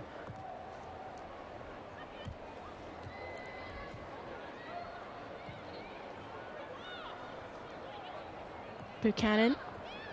It's a feed of Dulmasi, but intercepted off her straight away as his ball's played out wide to Talon Henniker. Driving forward. There she goes, Talon Henniker, and she looked to be pulled back, and it will be a penalty for Sydney FC, and it's the substitute that's able to potentially break the deadlock. Yep, dead set penalty, wasn't it? Really positive play from Talon Henniker there, taking on McComsky, nice and positive. Just got in front of her. McComsky, little arm on the shoulder, caught her feet as well. Good decision. Casey Rybelt was right. You can see her just standing up, hand on the shoulder, caught her ankles as well, went down, and a great decision by Casey Rybelt. Great decision, but a very easy decision. It was pretty obvious, wasn't it? That's what you... And we were both on the call the last time Sydney FC did have a penalty against Melbourne City. Princess Abini was stopped there by Melissa Barbieri. And I'll be looking to end that and to make sure they slot this one away. Yeah, it looks like Mackenzie Hawkesby's got the ball in her hand. Yeah, great play in here by Talon Henniker. She just continued to get in front of her, didn't she? But McComsky, being a bit taller, just dragged her back on. Just a little touch on her shoulder, and then a little ankle tap as well. Mackenzie Hawkesby, when she was holding the ball, doesn't want to look at the keeper. Doesn't want to give away anything. Sham Karmas, here we go, the mind games. Mackenzie Hawkesby to take this penalty. Could this be the moment Sydney FC have been looking for in this game? Slotted in by Mackenzie Hawkesby. Easy as you like. Sham Karmas really couldn't move to stop that in the end. Well, Sham Karmas was actually pointing to that side, trying to get with the mind games with Mackenzie Hawkesby, pointing to Sham Karmas' left-hand side. I don't even think Mackenzie Hawkesby even saw that. She had her eyes on the ball. Penalty. Well, it did look like she caught herself, but there was an arm on her shoulder. There was definite contact there. Nice, cool, calm penalty from Mackenzie. Slotted that home. Finally, they get a goal for Cure. They finally do get some reward for those attacking phases, and Mackenzie Hawkesby getting her second goal in the return back to Sydney FC this season. And we mentioned how important she'd be. We thought maybe more so in the middle of the park, but the goals are always a little bit more important. But The Wanderers, can they return and score? Bubbling around, still in the box, needs to be cleared away. Vine, not able to bring it down, finds Abini anyway. Tumeth, but that ball was just left short by Abini. As we see Buchanan chase it down. McLean sending it straight to the feet of Abini. Still Abini. What does she elect to do? Sends it across to Talon Henniker. A good ball in the end. Still Talon Henniker needs teammates in support and allows too much time for Makomsky to win that battle this time. Yeah, you can see what she wants to do every single time she picks up the ball. Talon Henniker really wants to drive. It's very Caitlin Ford-like, actually. Drive kind of left, cut back in on that right-hand side, trying to get that angle so you can curl it to the far post. Hasn't quite come off for her yet, as yet. I mean, you were saying, we saw that.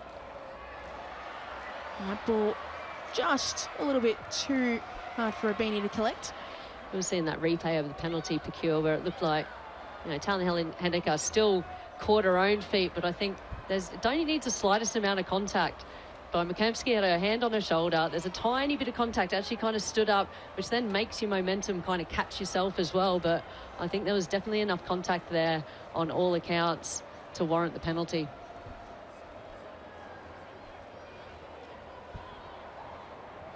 And last 59 games, Sydney FC scoring first. As I've got the stat in my ear, and it's a very great stat.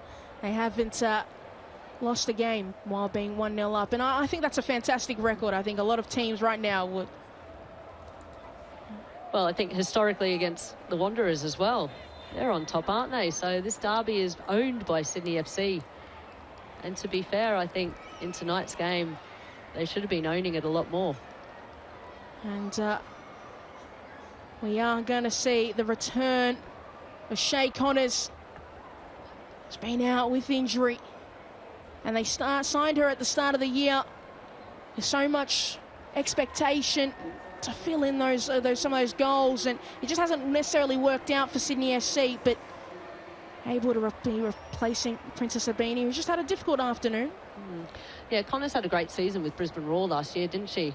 I mean, her in the combination with Katrina Gorry, just popping balls into spaces in behind, using Shay Connors' pace to get onto those and scored. She scored so many 1v1s last year, so it's another injection of pace. Yeah, another frustrating day for Princess Abini. Had some chances in that first half, and now an opportunity for Shay Connors to try and get herself back in the starting 11. And wouldn't she be certainly pleased if she's just able to get a goal as well this afternoon, as see her on the ball immediately as she makes her way onto the pitch. But Makomsky's done well, but it will be a goal kick for the Wanderers. Yeah, and Shay Connors offers something a little bit different from Princess Abini. She wants to be on the shoulder of players. She wants to be facing forward, whereas Prinny tends to want to play with her back to goal, have that link-up play with her midfielders. As seen the last of Liv Price this afternoon. See Talia Yunus make her way, the youngster as well. Yeah, thought Liv Price has had a really good game. Just sitting in front of that back four of Western Sydney Wanderers, sweeping in front. She's been trying to, win those balls back. Almost like that holding midfield role where really you're just trying to break up play. That ball's one high up by Courtney Vine, who's immediately fouled by Vicky Bruce. This will be an interesting decision. Yeah. And it is. Vicky Bruce off. And things get worse for the Western Sydney Wanderers. And it's just, it's been a difficult second half. You can see Casey Rybelt just asking Amy Harrison to calm down a little bit. She may have some discussion with her assistant referee just to verify this decision, which is great. Telling the players just to stay away from the time being, which is the right thing to do.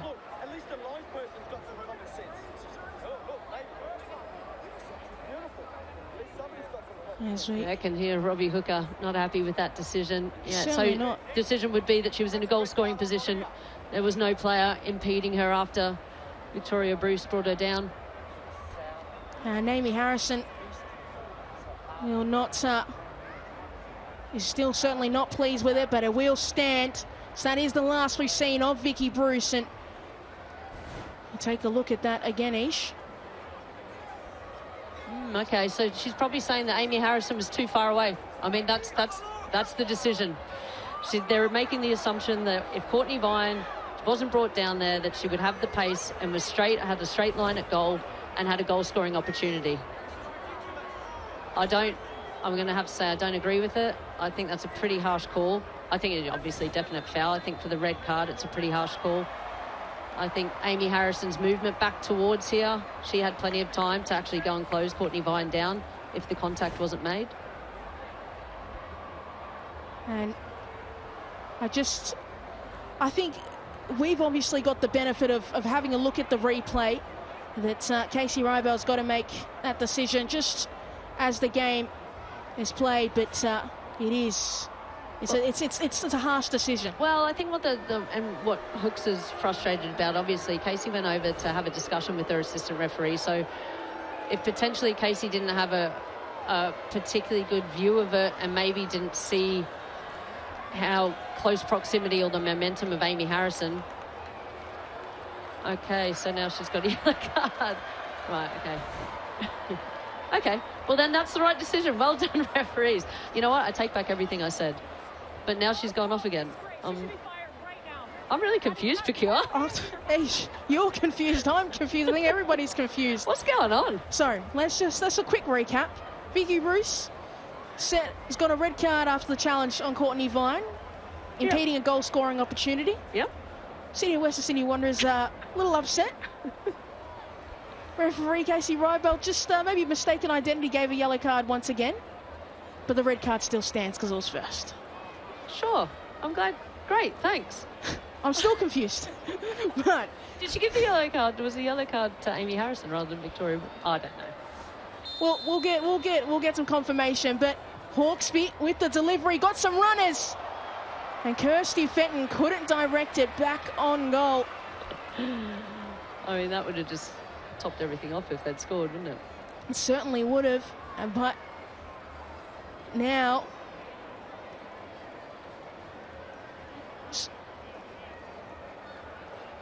so just to confirm, Amy Harrison has got the yellow card, which I think makes a little bit more sense. Okay. We're back on track. We're back on track. The game is good to go, but certainly a confusing few minutes in this contest. But for the Western Sydney Wanderers now, Ish, only 10 players on that field, 1 goal down. What can they do to get themselves back into this game and at least maybe get 1 point out of it? Well, they need to get further up the field and create some chances. I don't think they've troubled or really been in the 18-yard box too much. I mean, Jada Wyman this half has had very little to do.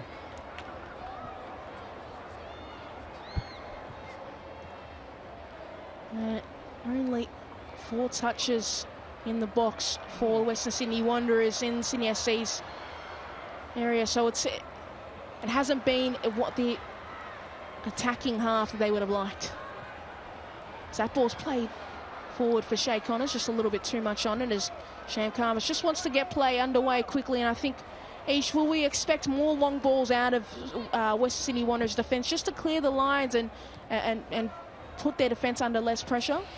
Yeah, I think so. I think the issue is exactly what we've just seen here. If they don't clear their lines, Sydney FC are winning the ball back far too easily in this middle third and then have plenty of space to attack.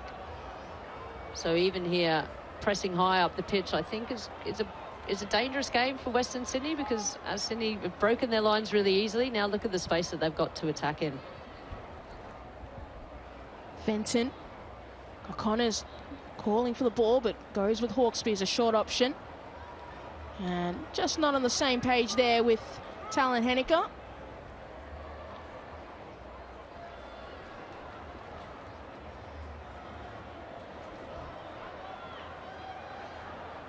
And as play continues here and just brought down. But what can the Wanderers do? Hopefully somebody's got word to Amy Harrison. I'm sure Casey Rybelt has let her know that she is got a yellow card, because you can't have another of your centre-backs gone in this game. Makes it very, very tricky. They do have Lauren Kerr on the bench, but I don't think that's what they would necessarily want to do, Western Sydney Wanderers. As that ball's played nicely through for Matos. Abdul Massi now was just slipped, unfortunately, but able to get to her feet quickly. Still Buchanan. Chisari. Abdul Massi able to turn. Still Abdul Massi with the attempt, and straight into the hands of Jada Wyman. Yeah, collected well by Jada Wyman then. I mean, they broke out of the pressure well. Amy Harrison orchestrating that from the back, playing that into the wide areas. Sydney FC they defend the width of their 18-yard box really well. I mean, I know there was kind of a half shot there, it was deflected. But if Western Sydney Wanderers don't get a bit more width, I mean, you have to earn your right to play through the middle. Teams just don't allow you to play there, and they need to keep moving that ball, bringing it back out, dragging Sydney FC out of position. But everything's far too narrow at the moment for them. Chevet under pressure from Eunice. Hawkesby. Wide to Talon Henniker. Up against McComsky. Yeah, Talon Henniker needs to do better in that situation. In the last couple, you can see what she do. She's got plenty of space out there. I think similar to this, keep coming out, play it, switch it out. See how big the distances are between the Western Sydney Wanderers players now. And we've seen what looks to be Kush LaRue going back into that right back position, and Madison McComsky is going to come back as the centre back partner for Amy Harrison. Well, the Wanderers just look a little bit disorganised at the moment. Obviously, probably a bit of shock at that decision. Going a player down, trying to work out, right, are we going to stay nice and compact and try and beat them on the break? But they've committed a lot of players forward. This is where it's dangerous for them. Very open game, and that ball slipped through for Shay Connors. Shay Connors making her way forward. Can she score? On a return, follow-up effort from Talon Henniker. Cleared away by McComsky. Now Fenton with that driving effort, but it was always going to be safely into the hands of Sham Khamis. Yeah, as the game opens up and fatigue sets in, you can just see there's a lot of players just walking there, not really clearing their lines. They're staying reasonably deep now, the Wanderers.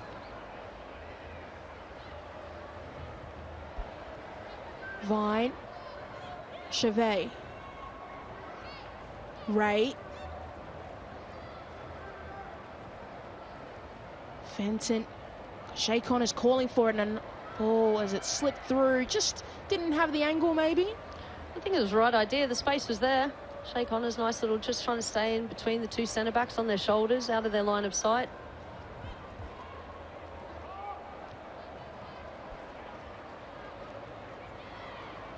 So what in these last few moments for Sydney FC is that obviously this game's been frustrating. They've got the goal, obviously, and they're a player up at the moment, but what's the most important part for Sydney FC? Just to close this game out and just try to build some momentum in their play. Maintaining their concentration and not making any silly decisions. And not conceding. It's as simple as that. As Harrison just shepherds it as Khamis is able to collect. And these are the times, even though they've got a really solid, compact defensive structure, you just want to make sure everyone's still doing the same thing, staying in touch with people, communicating, and again, not making any rash challenges in the box, not leaving legs in, just holding players up and being patient and letting them make the decision. Eunice, heavy touch into the path of Chevet, but Buchanan there in support. Matos. Still Matos finds Abdul Massi. Chisari. Kush LaRue pushing up this time, and an untimely slip there from the Sky Blues. Eunice Out wide to Kush LaRue. He's just going to send it in and does find Matos. Chisari with the effort and nicely taken by Wyman. Did well to keep that down, Chisari. Wasn't expecting him. No disrespect to her, but it sat up a little bit. Tend to see those players when they lean back and it goes over the goal, but she did well to get it on target. Just need more of that, don't they? Didn't challenge Data Wyman at all. It's a comfortable save for her. But that's really what they're missing as well. Don't know if that one maybe goes down as their first shot on target, but we'll have a look. Harrison. Matos. Back to Harrison. Back to Matos, who's just staying in that attacking position for now, but under pressure now, the Western Sydney Wanderers defence. Talon Henniker being an absolute menace so far in the second half. Still, Talon Henniker crosses it. Cleared away by Chisari. But only as far as Vine. Vine up against Matos, has come back. Some defence and get away with that, the Wanderers defence.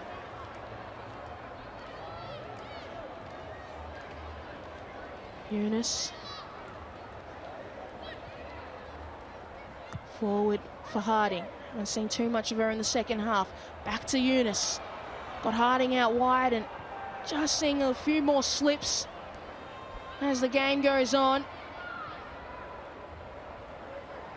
Buchanan.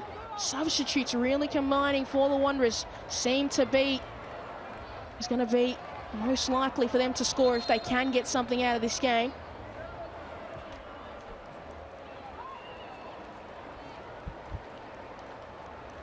And will be a substitution as we see Lucy Johnson make her way on, and we've seen the last of Taylor Ray this afternoon. Well, what would you make of Taylor Ray's performance this afternoon? I thought Taylor Ray had a good game. I thought in the first half she was always that midfielder sitting a little bit deeper than Mackenzie Hawkesby. And every time she got the ball, what I love the most is that she was always looking to switch play, always looking to transfer the point of attack from mainly the left-hand side out to Courtney Vine on the right. And that was crucial in spreading out the Wanderers' defence. Matos.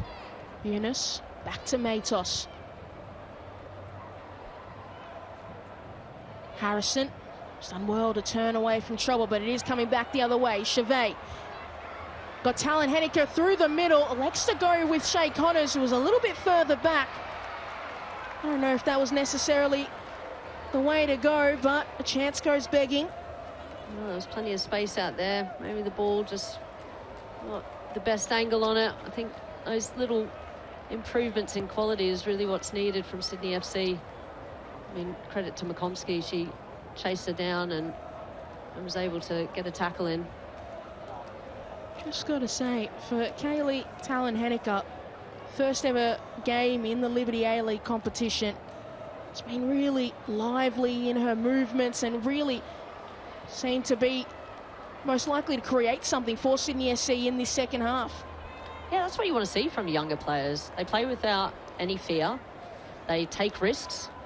They haven't been overcoached, so they can tend to be a bit raw. Sometimes their decision-making might be a little bit frustrating, but you want to keep encouraging them to have that positivity, to have that confidence to take players on, because it's such a crucial skill in the game. That 1v1 attacking is one of the hardest things to do as a footballer, and she's been doing that, you know. She's been running at the players, maybe a little bit predictable, always trying to cut in on that right-hand side, on that right foot of hers to curl that ball in, but she can add to her game then. But she's been impressive since she came on. Won that corner for her side. Had some other opportunities, but that's a really promising young player for Sydney SC, and they seem to have so many of them. That's why their squad is just a little bit short at the moment, with so many of them away on young Matilda's duties, but having another player in their ranks who's, you know, looking to make a name for herself in this league. And they've also got the likes of Sienna Silvestre on the bench as well, but Sydney SC continuing to find young talent all around. Well, the average age of this league is quite young, isn't it? And this is where you want all our young players to get their experience at the top level of the game in Australia against current international players as well who've competed in major tournaments. And Sydney FC do have the youngest average age in the competition at 22 years and 142 days. So a very young squad indeed. 22, those were the days. A long time away from me. It's all right, but you're getting wiser with age. Yeah. Well, I mean, all the young players. I debuted for the Matildas at 15. You know, the likes of the Ellie Carpenters, Kelly Golubiowski was even younger than me. But we all started in this league, and this is where we were able to play our first and get our first taste of senior football. So obviously this league is quite young, but we have seen it getting a little bit older, and some players breaking into the Matildas obviously at later in their footballing journey, but that can only be a positive thing, surely, Ish. I think the mixture of experience and the youngsters, I won't say inexperience, is crucial. It was the same for every generation. It was the same for my generation. I looked up to the older players. They were the ones that really pushed me forward, that sometimes used to be quite heavy-handed with their their approach to teaching the youngsters. But that's how you learn, that's how you develop. If you want to become an international footballer, if you want to play at the top level, it's not easy, and that's where you build that resilience and also just even the consistency of your play. A lot of these players will be looking to have that in their future, but all starts here in the Liberty A-League, and that's where they all started, all our Matildas, and it's a fantastic league to watch and see so many of these players come through.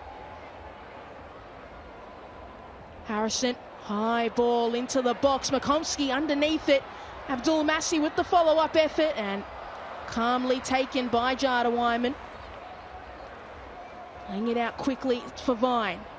Bringing it inside, still Courtney Vine, and just too heavy with the touch. Matos. Akush LaRue up ahead if she just wants to feed it through to her. And Thompson just sends it out of play.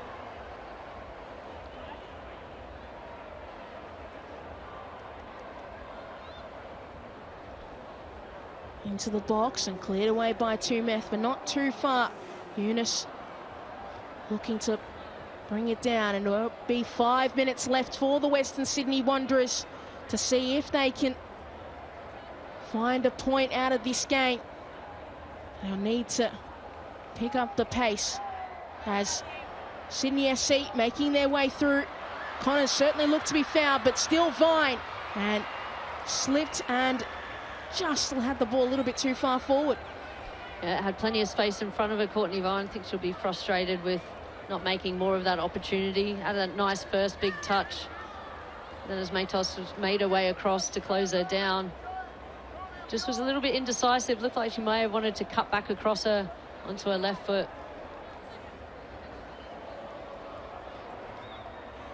As we see Sydney SC just wanting to hold on to this game and hold on to this lead. As we see Johnson. Haven't seen too much of her since coming onto the pitch, and it will be a throw-in for the Wanderers. You see here, nice big touch there from Courtney Vine. I like that. Head up, looking in front of her. Yeah, just the ball was starting to get away from her with that second, third touch. She was trying to maybe just get a touch on it, cut it back onto that left-hand side. Probably a bit of fatigue setting in as well. Eunice. Late in the game. Played forward for Harding. Got Abdul Massi in support. Still Harding, cutting across the field. Harrison off the back of Harding and just rushed it. Probably had a little bit more options than they thought. Yeah, it looked like Kush LaRue was making a great run down that right-hand side. Whether Amy saw Jada Wyman off her line, looked like she was trying to, I'm not sure. Couldn't see too many players further forward, you know. Buchanan, back to Buchanan. Vine. Connor's just gone a little bit early as we see Talent Henniker, and a nice ball fed through. Still Talent Henniker, take herself a little bit wide, and there is the finish. Scoring in her first Liberty A-League game. And that will seal the 3 points for Sydney FC. Oh, congratulations. Kaylee Talon-Henniker on that goal. Great vision. Plenty of space there for Courtney Vine just to slip that ball through. I thought she'd done herself in with that first touch, but credit to her. Got that angle again, faced up, made sure she opened up and just tucked it into the far corner. Quality finish. Fantastic moment for the young 18-year-old. First goal in the Liberty A-League was brought in at half-time to just change things up. And she certainly did. Won herself the penalty.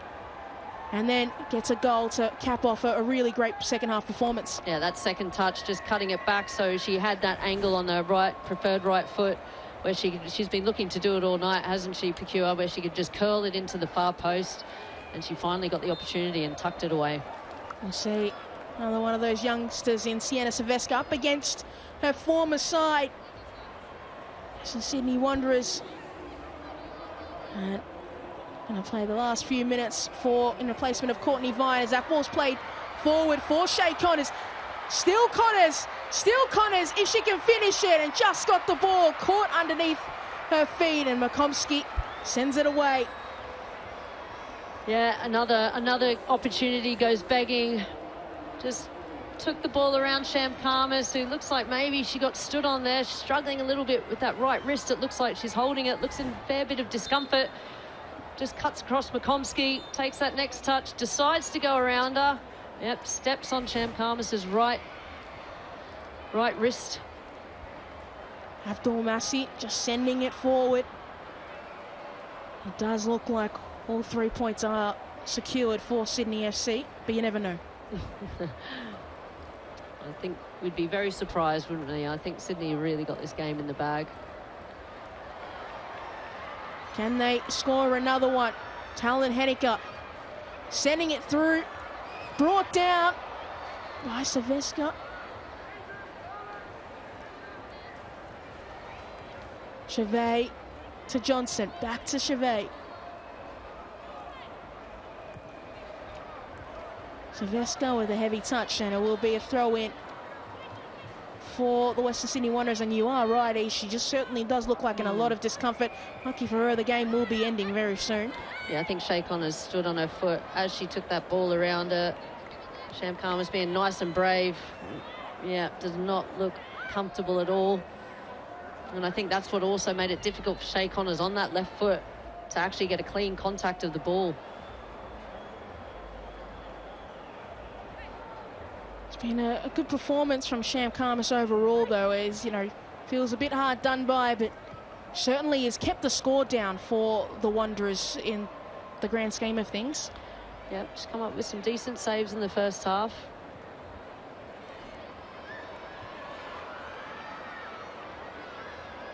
Talon-Henniker cuts it back across and cleared away by Kushlaroo. There's 4 saves to Sham Karmas' name this afternoon. A good afternoon for her.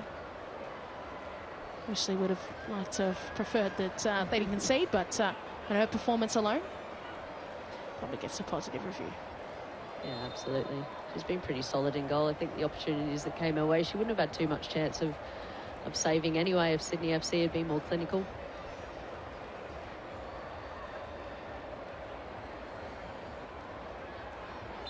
Hawkesby, and not enough time left in this game, but it is Sydney FC who get the bragging rights in this Sydney derby, courtesy of some fantastic work from a first-time player in Kaylee Talon-Henniker, the star of the second half. Well, Kenzie Hawkesby got the first goal with the penalty, and then Talon-Henniker finished it off with the goal at the end, but a good afternoon in the end for Sydney FC. And it does end Western Sydney Wanderers 0, Sydney FC 2. Yep, well-deserved victory from Sydney FC. Really appreciate, and respect that positive run from Talon-Henniker to draw the foul. Kenzie Hawkesby tucking that away into that bottom right-hand corner. Nice and composed to get Sydney on their way after they had so many chances in the first half. So I think that would have been not just joy, but also relief for Sydney FC. Kenzie Hawkesby kissing the badge. I think it's always important in a Sydney derby, surely. She's Sydney FC through and through, isn't she? And here, another mistake out of defence. giving the ball away. Victoria Bruce gave the ball away initially and then pulled Courtney Vine down. Casey Rybelt had a chat to the assistant referee and decided that Amy Harrison wasn't in close enough proximity to affect the attack, which meant that she got a red card. And Courtney Vine involved in this one. Plenty of space. This was late in the game. Nice little touch back in to improve the angle for Talon Henniker and just tuck that into the far post. A fantastic finish for the youngster, calm and composed. And that was a fantastic way to secure the 3 points and to start in a Sydney derby. But when you look at it, does the stat tell the full picture, Ish? No, it's a tricky one, isn't it? But I think the key thing is the total shots on goal. So the 16 shots with the 6 shots on target, I think that was the crucial one for Sydney FC. They always needed to break the deadlock. Wanderers, unfortunately, didn't create too much. I think a lot of those shots were nowhere near being on target, and something they need to continue working on going forward. Well, that has been a fantastic afternoon of Liberty A-League action, and as you can see, just a little bit overwhelming in the end for Talon Henniker. A fantastic afternoon for her. But Ish Ferguson, thank you for joining me, and thank you everyone at home, and as always, keep enjoying and watching the Liberty A-League.